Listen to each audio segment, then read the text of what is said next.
So, imagine the most charismatic person you know.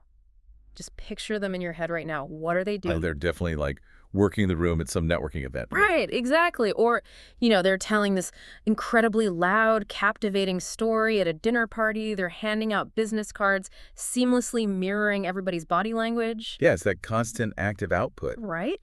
Because we have this deeply ingrained cultural assumption that social magnetism actually requires that constant output. We really do. But what if I told you that the actual secret to that kind of undeniable gravity-like, the reason people are inexplicably drawn to certain individuals, might just be spending an hour this morning sitting completely alone in total silence? Which is, I mean, it completely flips the script on how we're taught to build social capital. Totally. Because we usually treat socialization as this acquisition of skills. You learn the right icebreakers, you read the right books on persuasion. Yeah, you memorize the tricks. Exactly.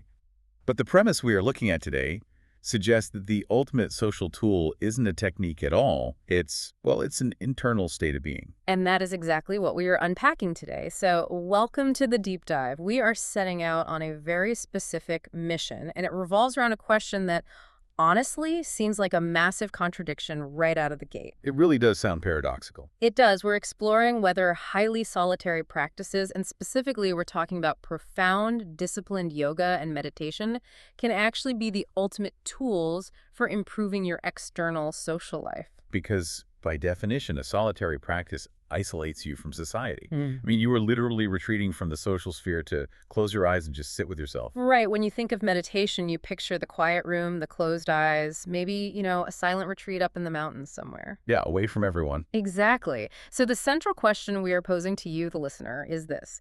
How does the profoundly solitary act of tuning the world out somehow transform you into a magnet when you plug back into it? It's a fascinating question. It is. And to explore this, we're diving into a really fascinating piece of source material today.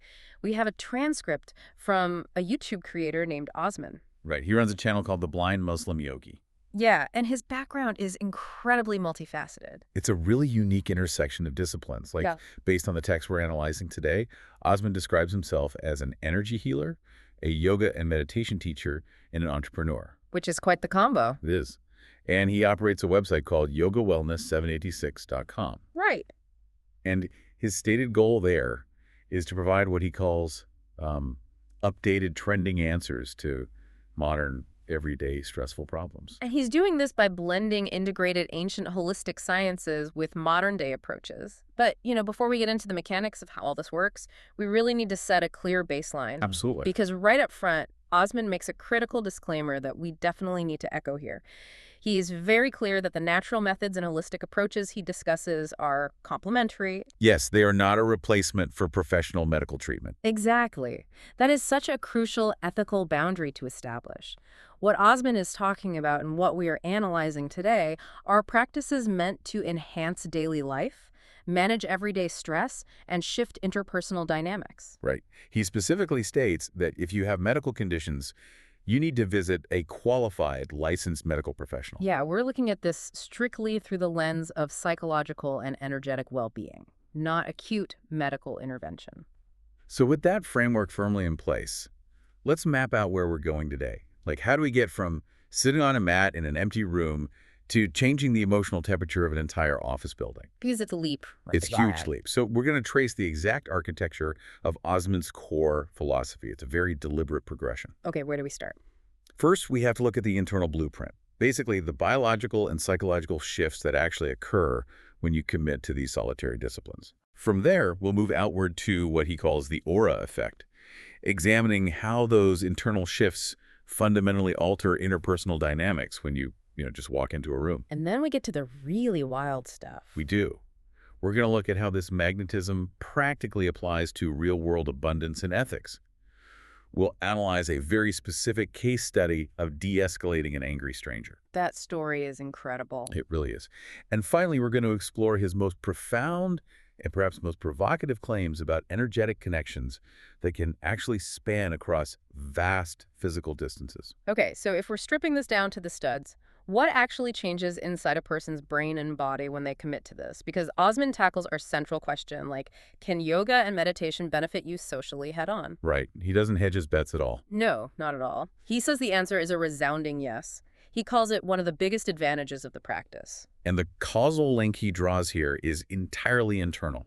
He doesn't say you become more social because meditation gives you, like, fun anecdotes to share at parties. Right, he's not giving you conversation starters. Exactly. He states that improving your health and improving your mindset fundamentally changes who you are as a person. You become, in his words, more together, centered, and calm. So let's dissect that a bit. What does it actually mean to have an improved mindset in a way that translates to social currency? Good question. Because, centered and calm sounds nice on a bumper sticker, but how does that actually play out when you are, say, dealing with a really difficult client or just navigating a super tense family dinner? Well, to understand the social currency of calm, we have to look at the neurobiology of self-regulation. Okay, hit me with the science. So, when you sit in meditation, you are essentially putting your brain in a gym. You are training the prefrontal cortex. Which is the logical executive part of your brain, right? Yes, exactly. You're training it to observe the impulses of the amygdala, which is the emotional reactive center. Oh, interesting. Because most people walk around entirely at the mercy of their amygdala. Like if they feel slighted, they snap. If they feel anxious, they project it. Yeah, they're completely reactive. Whatever emotion bubbles up just spills right out into the room. Everyone catches it. Precisely. But the solitary work of meditation, it creates this microscopic pause between a stimulus and your response to it. That tiny little gap. Exactly.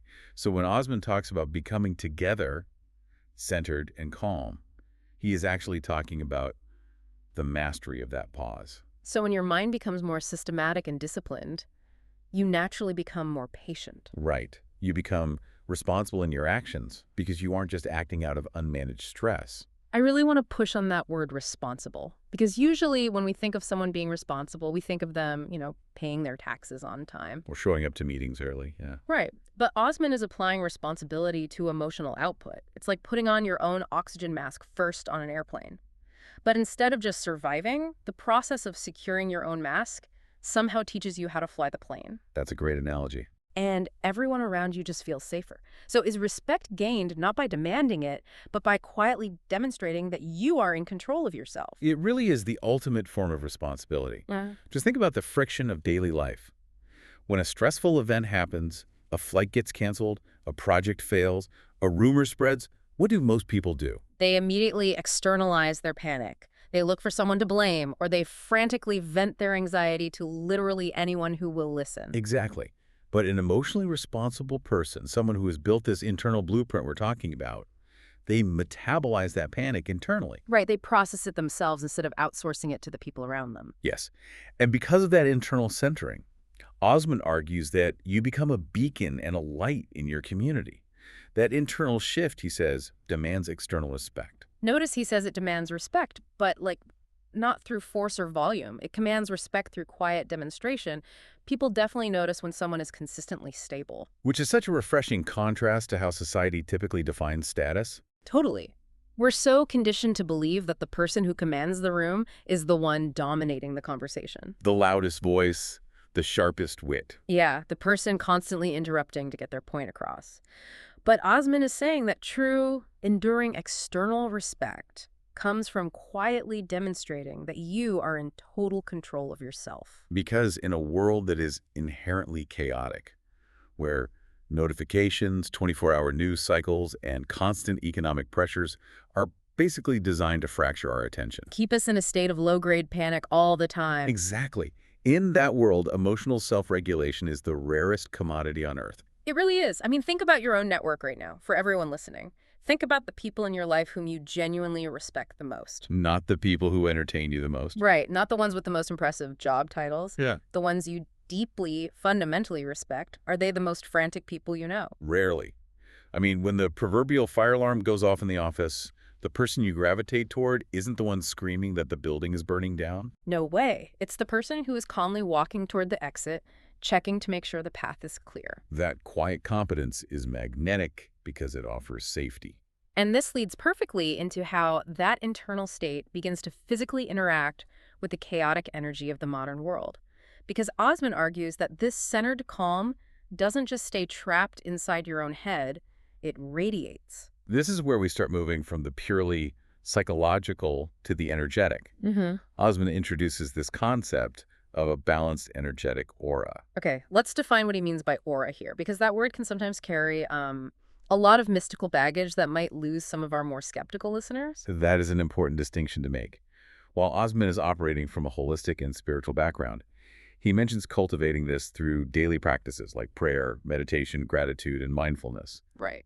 We can also look at this aura through the lens of observable human biology. Okay, how so? Well, an aura, in a very practical sense, is the aggregate of your microexpressions, your body language, your respiratory rate, and all the subtle cues your nervous system is broadcasting to the world at any given second. Okay, I love that. It's your baseline broadcast. Exactly. And Osman paints a very vivid and honestly somewhat bleak picture of what the modern social baseline broadcast looks like. He contrasts this balanced aura with what everyone else is doing. His observation of society is incredibly sharp. He points out that the common thread today is that everyone is just constantly vocalizing their stress. Yeah. He quotes the typical modern interaction, how's life? Oh, it's so stressful. I got this problem, that problem. He observes that everyone seems to have 1,000,000 to 1 problems. It is the absolute reality of collective burnout. I mean, just think about the last 5 casual conversations you had at a coffee shop or like before a meeting started. The baseline of human interaction has literally devolved into mutual trauma dumping. We basically bond over our shared exhaustion. We do. It's become this perverse form of social currency. Like, if you aren't overwhelmed, society almost implies you aren't working hard enough or you aren't paying attention. So we connect by comparing our stress loads. You think you're tired. I only slept 4 hours and I have 3 deadlines. Exactly. It's a race to the bottom of the adrenal system. We are just constantly validating each other's panic. So what happens when someone who has actually done the solitary work, someone who has cultivated this balanced, quiet aura, walks into that specific environment? Well, Osmond suggests that entering a room with a balanced aura actively disrupts this negative social loop. When you enter a space full of stress, carrying that cultivated calmness, your energy positively influences everyone in your immediate radius. You basically become an intervention. He compares it to walking into a room as a light. And I want to take that visual and make it a bit more tactile, especially when we talk about the mechanics of how this disruption actually happens. Think about the physics of a tuning fork. Oh, the principle of sympathetic resonance. Exactly. If you walk into a room full of out-of-tune instruments, violins, guitars, cellos, and they are all just vibrating at these dissonant, chaotic, stressful frequencies. Which is basically the modern office. Exactly. That's the 1,000,000 to 1 problems baseline. But if you walk into that room, strike a perfectly tuned fork, and just hold it there, physics dictates that eventually the strings of those other instruments will actually start to vibrate in sympathy with that pure clarity. The room tunes to the fork. Yes, and that is precisely the mechanic Osman is describing applied to human interaction. And what's crucial to understand about this resonance is that it bypasses the logical brain entirely. Oh, totally. Osman asserts that people, quote, don't understand why they feel good when you come or when you're around, and they start liking you more. The subconscious nature of this is wild. They have no idea why. They aren't drawn to the meditator because the meditator suddenly read some book on how to win friends and influence people. Right. They aren't consciously thinking, yes, this person has excellent emotional regulation. No, they are experiencing a physiological shift. In a room where everyone is vibrating with the anxiety of their 1,000,000 problems, a person vibrating with calm offers an immediate downregulation. Because human beings are biologically wired to seek out environments that lower their allostatic load, which is just the wear and tear on the body from chronic stress. Gotcha. So when you are the calming agent, you become the biological safe harbor. It is so fascinating to realize that the most profound social gift you can offer a room isn't brilliant advice or like a witty joke, but simply the relief of your presence. It really reframes social value. It does. But let's ground this a bit more. How does this abstract concept of auras and tuning forks play out in the messy reality of someone's actual life? Because Osman provides a highly specific example from his own experience that really blew my mind when I read it. Yeah, he shares a personal anecdote about the sheer volume of relationships he naturally attracted as a result of this balanced energy. He mentions having over 20 to 25 very close personal relationships with women in the past year alone. I had to read that sentence twice when I saw the transcript. 20 to 25 very close relationships. And he is very specific about the depth here. Right. He says these were friendships that were almost coming to the level of girlfriend in terms of closeness, trust, and intimacy. Even though he emphasizes he wasn't actively searching for romantic liaisons. Right. If we unpack the social mechanics of what he's describing, it perfectly validates that theory of sympathetic resonance we were just talking about. Absolutely. When you become that safe, calm harbor in a highly stressful world, you're going to attract an absolute abundance of social opportunities. People who are dysregulated will subconsciously flock to someone who is regulated. They want to anchor their chaotic boats to your stable dock. That's a great way to put it. But wait, I have to play devil's advocate here for a second. Go for it. When I hear someone say they naturally attracted 25 incredibly intimate, emotionally dependent relationships, my first thought isn't just, wow, what a great aura. My first thought is about the immense psychological weight of that. It sounds exhausting, honestly. Right. When you become this beacon of calm, people are going to project all of their unmet needs onto you.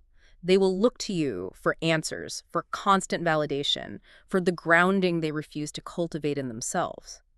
How do you handle that power? Like, how does someone handle that level of energetic demand without simply drowning in other people's needs? You are hitting on the exact paradox of this kind of social success.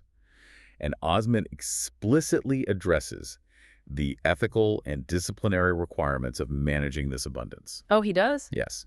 He doesn't just present this as a neat trick to get people to like you.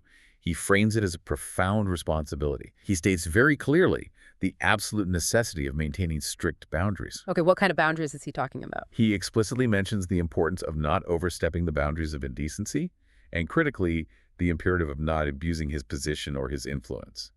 The word influence is doing a lot of heavy lifting there. Because when people feel that subconscious relief around you, you do have influence over them. They are vulnerable. Exactly. True social success, in Osman's framework, isn't measured by the ability to attract people. Charismatic narcissists can attract people. Cult leaders can attract people. Wow, yeah, that's true. True success is having the internal discipline to manage those connections ethically and safely. It's the realization that the exact same solitary practice, the daily meditation, the prayer, the discipline that gave him the magnetism to attract these 25 incredibly close friends, is the only thing that gives him the internal fortitude to keep those relationships healthy. It gives him the clarity to say, I can hold space for you. I can be a lumping ground for your trauma. Nor will I exploit your vulnerability for my own ego. Precisely. The discipline builds the aura, and the discipline protects the aura.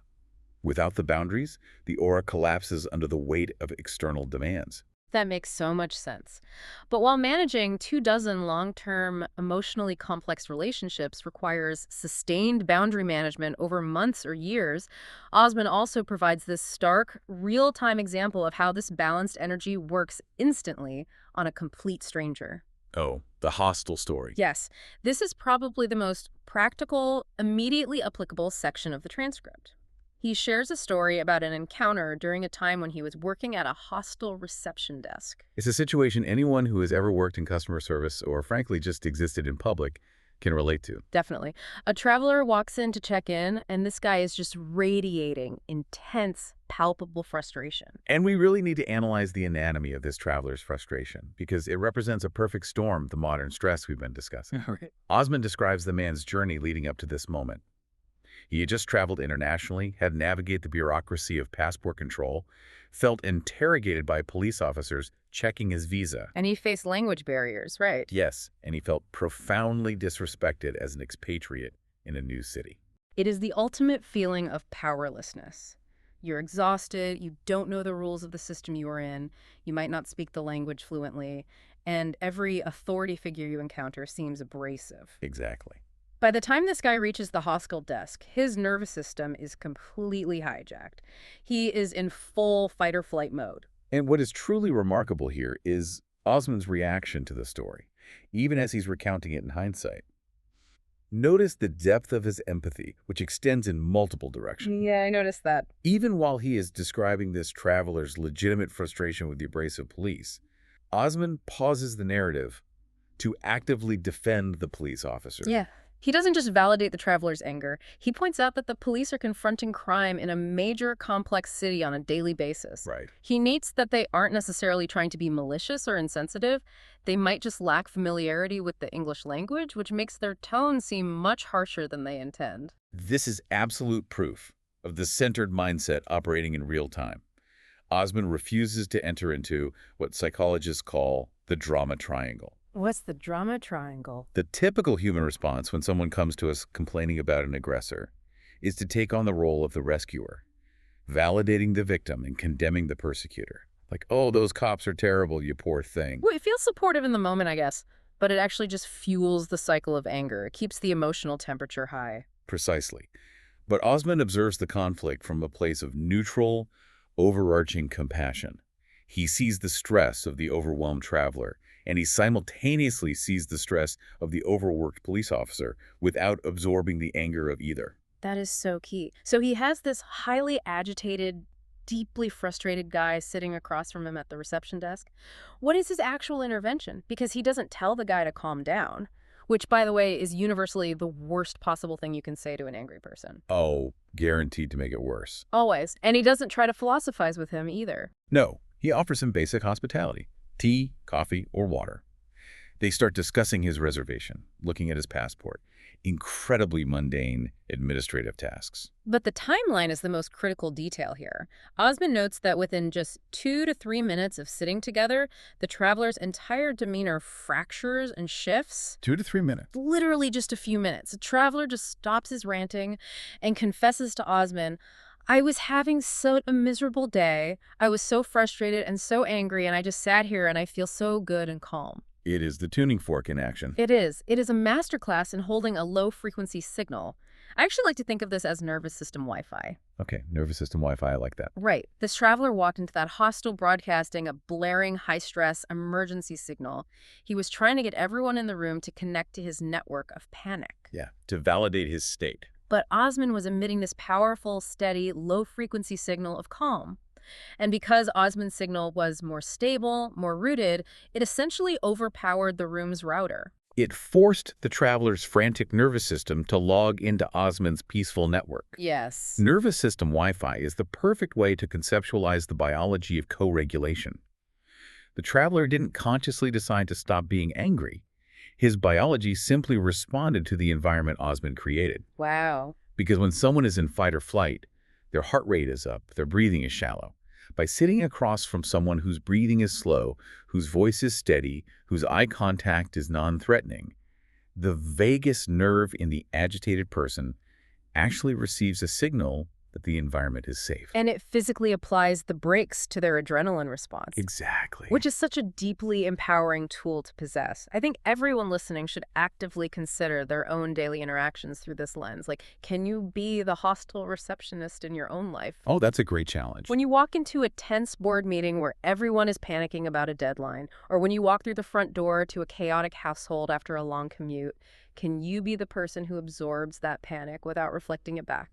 Can you be the router that everyone else's nervous system logs into for stability? Exactly. It fundamentally shifts the paradigm of social interaction from, what can I say to fix this person's problem to how can I be to heal this person's state? Words are almost secondary.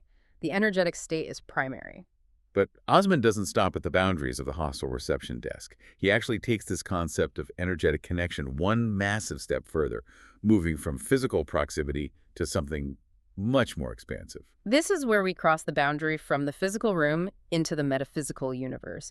Because Osman claims that this balanced energy, this ability to broadcast comfort, extends to people you merely think about, regardless of where they are on the planet. Right. He argues that if you are deeply balanced, you become inherently in tune with your loved ones, particularly when they are in distress. And he believes that your focused thoughts alone can become a source of tangible comfort to them, bypassing geography entirely. He uses this incredibly modern, almost jarringly sci-fi analogy to explain it. He says this energetic connection would work even if your loved one went on Elon Musk's next trip to Mars. Which is such a striking juxtaposition of concepts. It really is. He is comparing an ancient esoteric belief in the non-local nature of consciousness to our most cutting-edge communication technologies. He actually compares this energetic thought connection to using WhatsApp, video chats, or social media. But he makes a very specific distinction, right? He claims the energetic connection is instantly more refined and efficient than any technology we have. Yes. Okay, I have to push back here for a second because this is where I can hear the skeptical listener hitting the pause button. Sure, let's unpack it. A fiber optic cable for the soul all the way to Mars. I mean, I can completely buy into the hostile desk scenario. I understand mirror neurons. I understand vagal tone. I understand how my calm voice calms the guy sitting 3 feet away from me. But sending telepathic comfort across the solar system, are we talking about literal magic here, or is Osman using a metaphor for our own psychological grounding? It's the essential question to ask when you're bridging Eastern holistic sciences with Western empiricism. To be fair to the source material, within the framework of advanced energy healing and ancient yogic traditions, this is often interpreted quite literally. Literally, like actual energy transfer. Yes, the belief is that consciousness is not confined to the skull. It is a unified field, and intention can manipulate that field instantaneously. Kind of like the concept of quantum entanglement in physics, where two particles affect each other regardless of distance. Exactly. The idea that we are fundamentally connected at a subtle energetic level. Okay, I see. However, even if a listener approaches this from a strictly psychological, sociological, or entirely secular perspective, the implications of Osman's claim remain profoundly true and applicable. Think about the deep, internalized psychological bonds we share with our core loved ones. Right, the people who make up our foundation. Those bonds shape our mutual resilience. We carry mental representations of our loved ones with us everywhere. If I'm going through a crisis on a business trip halfway across the world, and I know that my partner at home is stable, safe, and holding me in their thoughts from a place of calm, that knowledge provides a profound psychological anchor. Yeah, that makes total sense. Conversely, if I know they are back home spiraling into panic on my behalf, my own stress is magnified. Osman is arguing that our internal state, our peace or our panic, does not end at the barrier of our skin because of how deeply we are woven into the psyches of those we love. It really makes you reconsider the mental weight we carry for the people we care about. Often, when a loved one is going through a hard time, maybe they are waiting on a medical test result or facing a massive career failure, our cultural instinct is to match their stress. We feel like we have to. We worry constantly, we panic, we lose sleep. We almost view our anxiety as a metric of our love, like, look how much I'm suffering for you, that's how much I care. But Osman's framework suggests the exact opposite. It suggests that matching their chaos is actively unhelpful to the bond. It is basically adding noise to the system. Yes, it suggests that the absolute best way to support a loved one in trouble, whether they are in the next town, across the ocean, or hypothetically on a ship to Mars, is to radically manage your own stress. Absolutely. To sit down, do the solitary work of meditation, balance your own aura, and send them the clearest, calmest, most stable signal possible. It is a complete reframing of empathy. We often confuse empathy with enmeshment. Ooh, say more about that. Enmeshment is suffering with someone. It's jumping into the quicksand with them. Empathy, true supportive empathy, is standing firmly on solid ground and offering them a stable branch. You can only provide the stability they need to stop suffering if you yourself are stable. Wow, that is powerful. And this brings Osman seamlessly back to his original premise. He concludes his thoughts with a final, resounding affirmation to the question of whether these solitary practices help socially. Right. He signs off the transcript by encouraging his viewers to visit his site, yogawellness786.com, and most importantly, to simply take care of themselves. Because the inescapable logic of his entire philosophy is that taking care of yourself is the absolute prerequisite to taking care of or connecting with anyone else. If we synthesize the journey we have taken through this deep dive today, the trajectory is pretty remarkable. We started with a practice defined by total isolation, sitting quietly on a mat, closing your eyes, withdrawing from the world. Yeah, complete solitude. And we explored how that intense solitude builds a rigid internal discipline, creating a pause between stimulus and response. We saw how that internal architecture shifts your external broadcast, disrupting the modern baseline of collective burnout and trauma dumping. We looked at how that disruption ethically attracts an abundance of deep relationships, requiring strict boundaries to manage. We analyzed how that cultivated calm can disarm an angry stranger's nervous system at a hostile desk in under 3 minutes through sympathetic resonance. And finally, we explored how it potentially connects you to the people you love across any distance, acting as a vital psychological or energetic anchor. It completely inverts every piece of standard advice we are ever given on how to improve our social lives. It does us.